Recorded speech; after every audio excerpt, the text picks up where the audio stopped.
kutembea usiku sio riziki kabisa. Usiku jana nimechelewa kutoka ofisini majira kama saa 4 hivi kwenda saa 5. Sasa ile nimetoka hivi kuna bajaji ilipita kawasimamisha. Wapi? Kafuata. Wanaenda sehemu fulani fresh. Sasa muda huo mimi nina begi. Kwenye begi kuna kamera na PC hizo 2. Kipiga hesabu na kama milioni ngapi hivi maana kamera na yote vya bei. Sasa ile nimeingia hivi kulikuwa na washikaji wawili. Washikaji wamekula full black bali. Yaani hawacheki na wote, yani ile ni aje? Hawacheki na wote. Si walikuwa wananilia timing.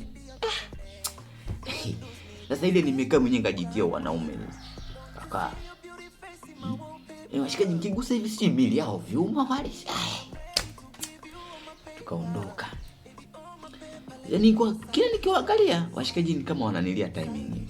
Kasema leo nimeisha. Nikajikuta kuwa busy na simu. Namuongelesha dereva. Oya. Uhakika?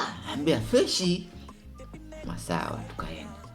Sasa tumefika sehemu tulikuwa kama kipoli fulani hivi, afu hamna watu wanaopita wala nini.